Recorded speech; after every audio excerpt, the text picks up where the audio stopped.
Yo, welcome back to the show, everybody. The one and only triple, the G.O.D. got everything you need when it comes to pro wrestling. Because there are some things that before we talk about WrestleMania itself that we should talk about this weekend. Okada's the champion again, which means Jay White isn't, and that makes me happy because I didn't really honestly understand the booking of Jado and Ghetto when they put the title on them in the first place, and I still don't get it. But the Rainmaker got the title, so everything's okay. In other news, looks like Enzo and that boy Big Ass, you know what I'm saying? They over there in ROH NJGW land doing something. So that's good for them. Walter and Pete Dunne put on a fucking classic. And Johnny Gargano's your NXT champion. Other things happen on TakeOver, but if Bianca Belair doesn't win the NXT women's title, I don't really care. I said that livestock, and I meant it. So since she didn't win, we don't talk about it. See, there you go. We talked about it. That was it. Oh, and my boy Velveteen Dream, who I hope stays in NXT forever so they don't fucking ruin his character. You know what I'm saying? Beat Matt Riddle. So everything's all good. Everything's fine. Here's the thing, though. WrestleMania, kiddies. The grandest stage of them all. Let's start with some spoilers. This was a damn good pay-per-view. No bullshit. I ain't gonna lie. The majority of this stuff was stuff that I enjoyed from end to end, and there were like only one or two things, and maybe technically one thing that I disagree with because of the thing thereof, and we are going to get to that pretty quickly. I've got the card over here because I'm so hyped about things that we are going to definitely get into, because you know what? You know what? We you know what? This is the Savage era. We right here live on TGF TV. We gonna run this. Look, my boy Kofi's champion. It felt good. It felt legitimately good to hear Byron Saxton sit up here like rooting for black folks. That felt good. Respect Knuckles between him and Booker T. That made me happy as fuck. The match was fire. It delivered in a way that I wanted it to, even given the result regardless of. But it's good that Kofi's the champion. You know what I'm saying? It's good they giving my boy a run. I appreciate that more than than a fan of his, a fan of the New Day, everything. Yes, it made sense to, bring Alexa Bliss thick ass out there to introduce Hulk Hogan to races, for Paul Heyman to run out there like, let's get Brock Lesnar the hell out of here because he don't want to wrestle and he don't care because he's going back to NFC, for Seth Rollins to curb stomp him 3 times, but not before getting sexually molested and asking a judge, where did Brock Lesnar touch you when he whooped your ass? So that was a thing that happened. Let's see. AJ Styles beat Randy Orton, and even given that the build up to it was dope as fuck, I kind of thought for a second that was gonna go a different way, given the ebb and flow of the match in and there of itself. So it is what it is with that. Usos still the tag champions. That's always wonderful. Weirdly, they had to defend it in a fatal 4-way match, which is going to be a thing because a fatal 4-way match didn't follow the fatal 4-way match, and now we have new women's tag team champions with those girls from the Australia might, the Iconics. So, given all of that, it was nice to see Beth Phoenix out of retirement, and I kind of thought that that's what they was gonna do, but the Iconics stole one. So, you know what I'm saying? What's going to set up to be the future of that division, that's wonderful. The best in the world is still the best in the motherfucking world. No bullshit. That suplex was dirty.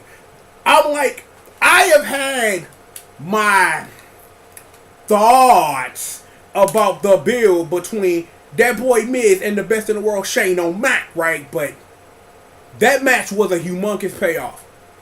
It's like the way that ending was perfect.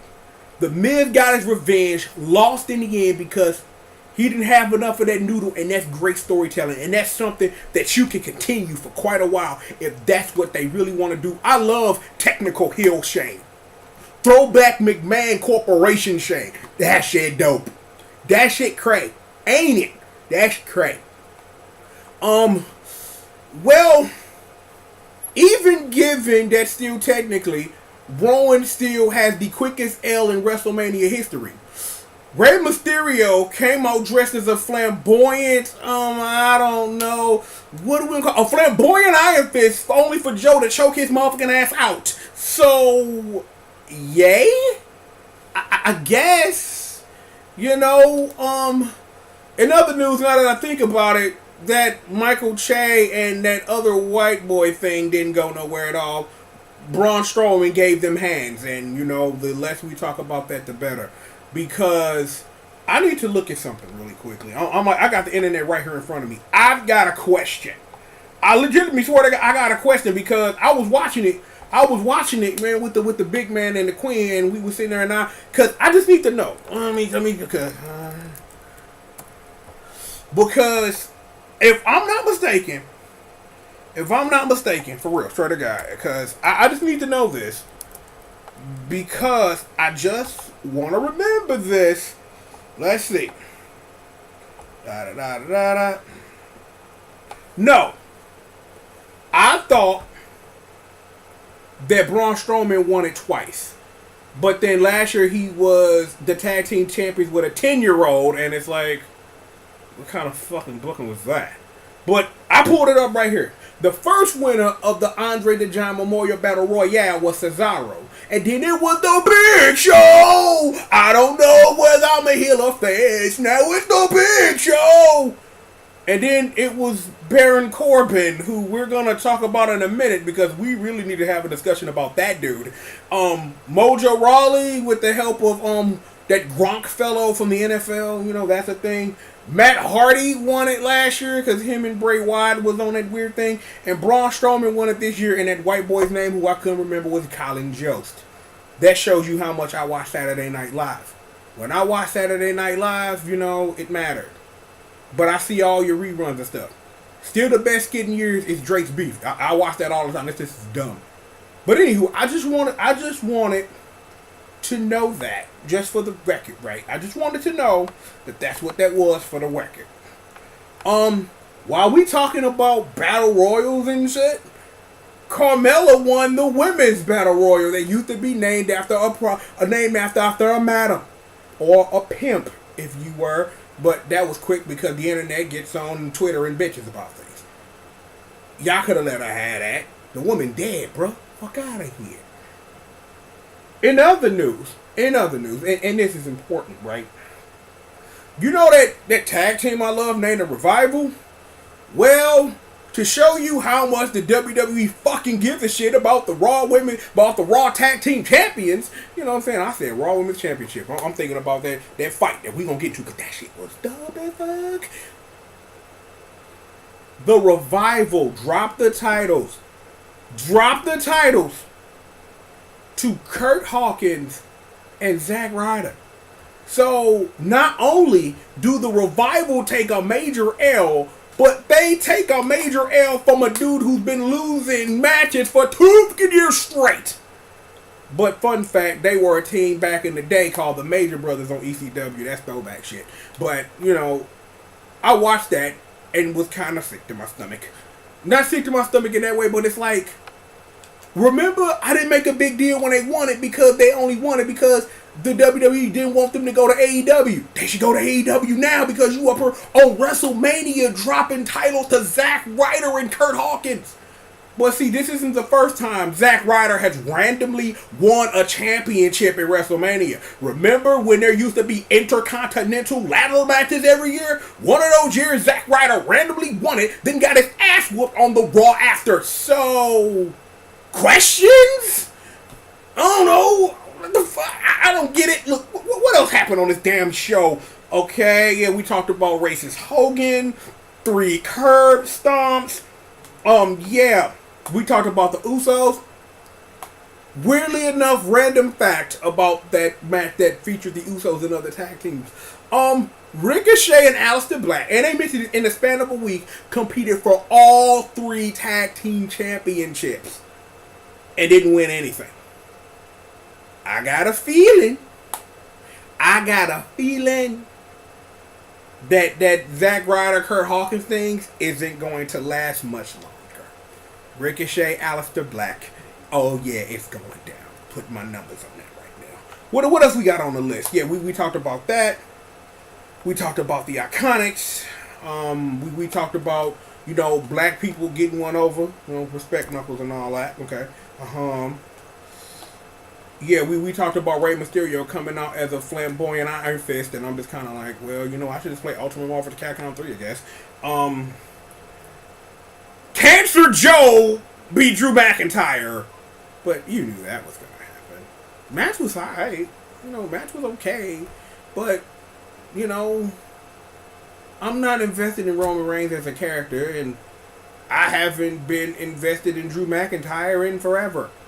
Well, actually, that 5 seconds when he was TNA champion and the Captain Drew Galloway, I kind of cared, but that's when Matt Hardy was running amok in TNA, and it was really weird, and it was like, anybody but Matt Hardy, so he shuts the fuck up talking about how great he is, so, I guess. What else? Oh!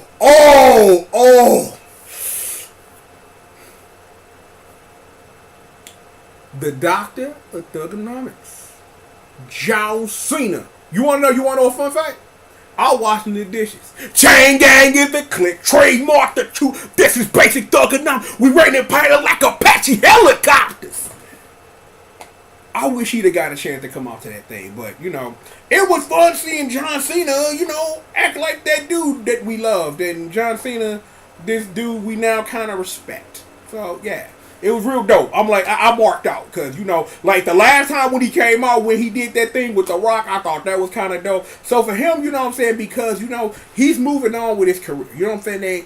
He doing more movies. He doing more things that he ain't got to wrestle and kill himself no more. So it's great. You know what I'm saying? But when you really think about it in a weird retrospect, remember what he said about The Rock, though. Think about that. Like, what he said about The Rock, as in, I'm here every day. And and he still is, but I really think that, that now that you the one doing it now, kind of understandable, you know what I'm saying? So, it is what it is with that. I got questions, internet. Do somebody want to tell me what the fuck was up with that Triple H Batista match?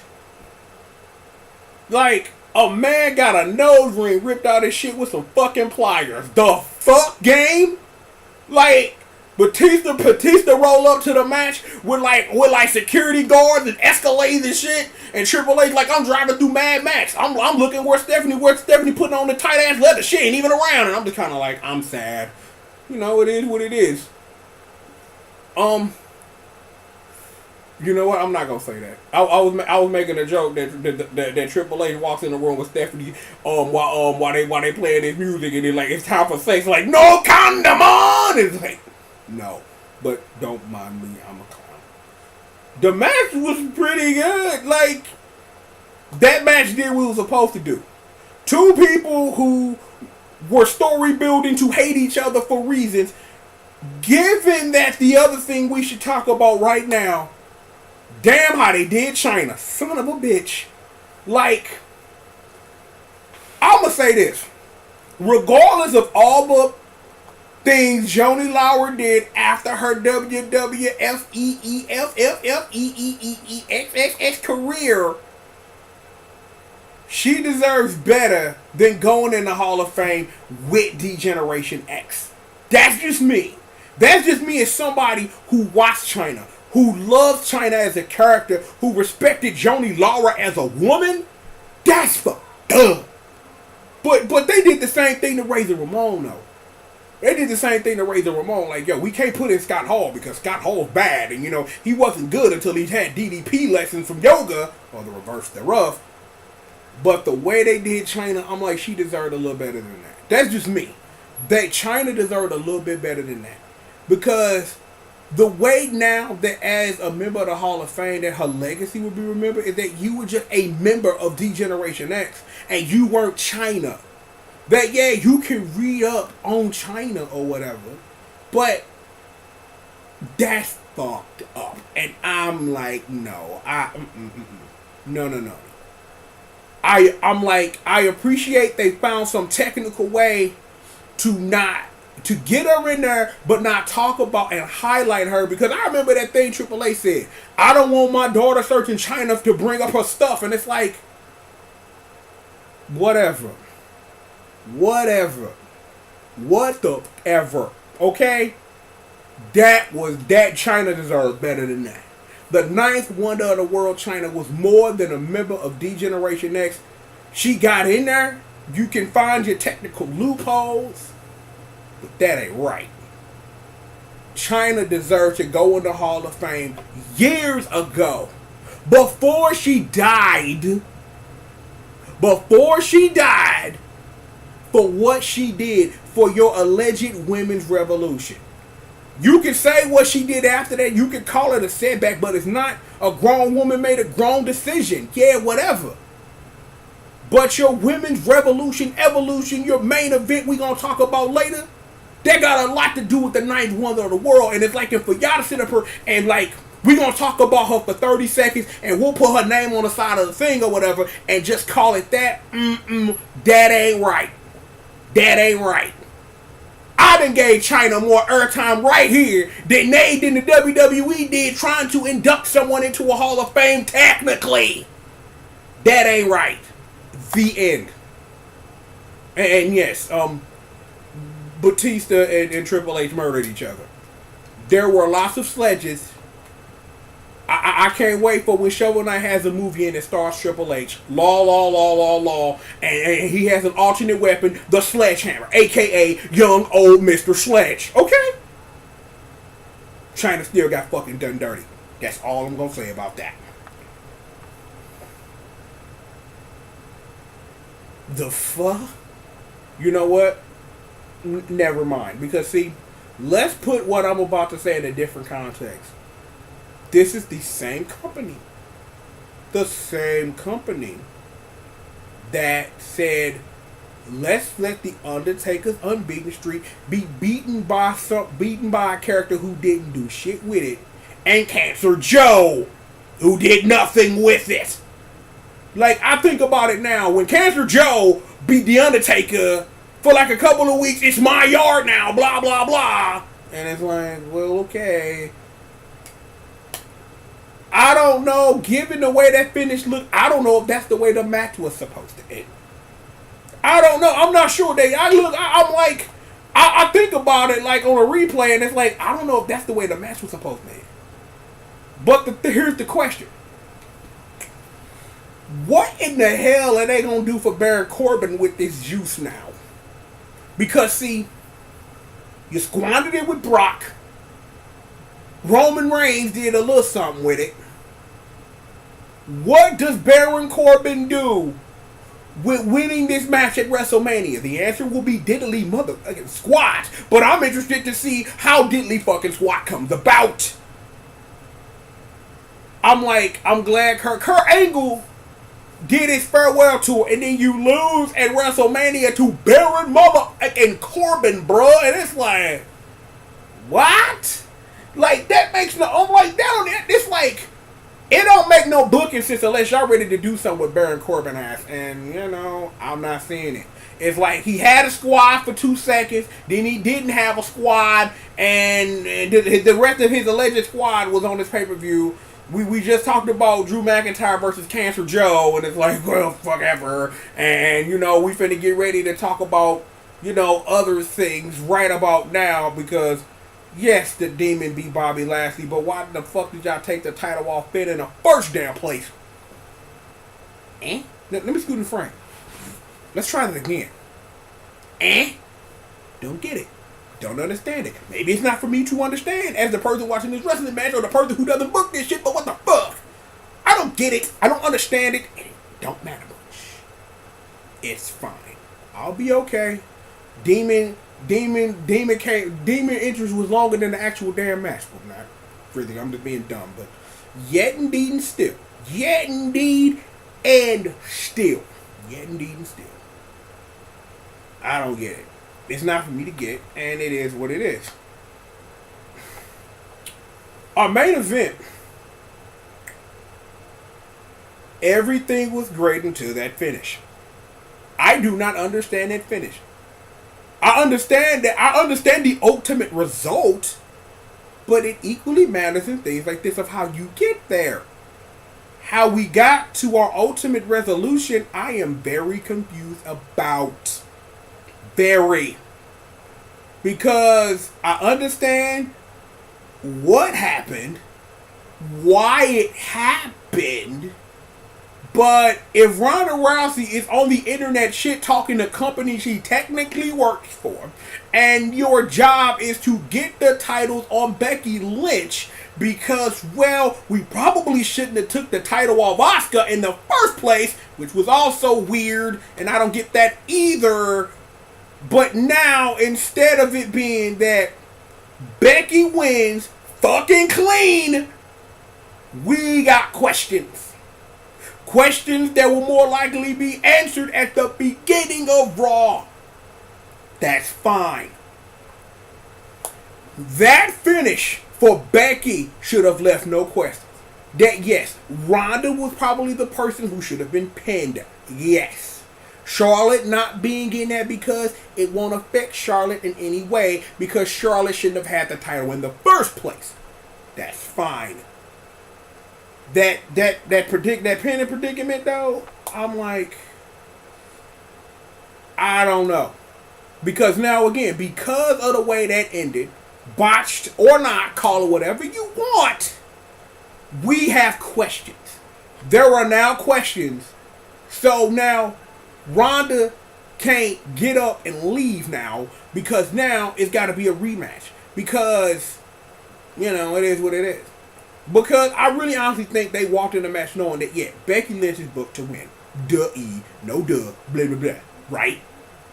But for the finish to be botched that way, now we got questions. And like I said, I know I keep repeating it, but it's going off in my head because I can't quite understand and figure it out. That it's something that we trying to close the book on and move forward so Ronda can go do her. So the man can be the man, and Charlotte can just be Charlotte. That entrance was dope. On some throwback on her daddy shit. That was dope as a month. I'm glad. I'm like, the thing I appreciate about entrances is that entrances were pretty good. I'm like, I appreciate it, especially in the main event. The man just walked out there. I don't need no band. I don't need no aeroplanes. You know what I'm saying? I look like an aeroman. I don't care how you get here. Just put that bitch in the disarmor. Cause you chop like a bitch. West side. I don't know why I said that because it was on the East Coast. But WrestleMania was okay. And I don't know why we're having a song interlude. But I don't care. And now you shouldn't either. Because it's for wrestling. But you should. Look, great event, great WrestleMania weekend, man. But we got new things. It's a new day. Kofi is your WWE champion. The man got all the gold. Seth Rollins, well, actually, Brock Lesnar signing a UFC contract has ended the terror of Brock Lesnar, and I'ma smack somebody at the WWE if you motherfuckers ever put a title on this fool again. Don't do this, you. Don't do it. Your title on your show should be with someone who owns the show every fucking week. Not somebody who come whenever they feel like it and wrestle every 1 or 3 fucking pay-per-views. I kind of get why you did that, but it makes no sense. It made no sense. Don't do this shit no more. It's a new day. Yes, it is. Question. How long is Kofi going to be the champion? Is this just, we give you a run, kind of like, how Mark Henry should have got that second run after, he betrayed John Cena? Like, that still hurt. That still hurt. But I'm going to say this for real. As a man of color, and I'm saying this is rap, this is real rap. As a man of color, I'm glad to see Kofi win it. For no other reason to show that we deserve it too. Real talk. You know what I'm saying? Like, that make me feel good. That just as much as this women's evolution, women's revolution and all that stuff, it still need to be a revolution for men and women of color. Rap. And for Kofi to win that, regardless of all that, because he had everybody behind him. Because he deserved it. It's his time. Let's just enjoy it for what it is. It's gonna be, it's like, I don't know how long this honeymoon relationship with Kofi being world champion, with the man having to go, with Seth freaking Rollins being in a place where he need to be. I don't know how long this is gonna last. But I'm glad we here. I'm like, hell, I sit up here and think about it. I'm happy for the Iconics, for real. Like, yo. I'm happy for them because, you know what I'm saying? They, ever since they was in NXT, they've been about a tag team championship, even where there were none. So, for them to win it on the grandest stage of them all, that's wonderful. I hate Kurt Angle gone. I hope that Kurt Angle's sacrifice of technically putting over someone who probably shouldn't be over, but that's not my choice because I don't write the show, that they do something with Baron Corbin and they don't squander that as they have done in the past. It was good to see John Cena as the Doctor of Thugonomics, man. That bring me back to ruthless aggression and beyond all of that. Because, you know what I'm saying, that was ruthless aggression and then it was the Doctor of Thugonomics. He even recognized the FU. Michael Cole didn't say it, but, you know, Elias got the FU, so hooray. It's like everything else on the card was everything else. Like, I was glad to see Joe at Mania, but then Rey Mysterio came out there and got instantly got choked the fuck out. So what the point was of that? I don't know. I don't know. I don't understand. I don't get it. But it's not for me to get. I got some plans. I'm like, for real, like, you know what? This is probably not the proper place to talk about this. But for those who watch me normally, I had some plans, but, you know, weekend got a little busy, but we're going to have to hop to the other stuff because I had something I wanted to do, and now that the stage is set for that, we're going to do that. So be watching out for that whenever it comes. Look, WrestleMania was a great event this year. Had a good time watching it with my folks, you know what I'm saying? Cheering, getting loud when Kofi won. I'm like, I don't remember the last time I got that loud over a win in a wrestling match, but I'm so happy for my boy Kofi. I'm so happy for him. I'm like, yo, I'm proud because of what this means for the present and future of professional wrestling. And it's like, it may be a small drip in a big old pond, but it means a lot. It's good. It was good to see, and I'm going to say it again, to see Byron Saxton and Booker T excited for that because of what it means. Like, I don't know, and I'm going to go there. I don't know if this how it was when Ron Simmons won the world title back in the day. I don't know if that feeling for those who look like Ron Simmons, if that's how they felt because of what things were. But given that even trying to speak it on that tip, for everybody to be behind Kofi, to want this for Kofi, for the WWE people in charge to know that this is what we want from the product, that Kofi got it. And I'm so happy and I'm so proud that, you know, that this is progression, this is forward movement, and that I can appreciate. Regardless of all of that, more show for you, them, and they. So please, sit back, relax, and stay tuned. I'm, of course, the one and the triple, the G.O.D., always flanked by Squish Murder and the squad of the congregation. Bessie and Janine always bringing you this 100 heats on the 1, 2, 3s, and 4s. Throw your dubs up, we stay women, never losing out here. Like I said, we've got more show for you. Bang! Right after these commercial messages. Gotta say, as a wrestling fan, man, feel good. Feel real damn good. And that's the way it should always be, but we'll see how long this feel good feeling lasts. More show for all of you after these commercial messages.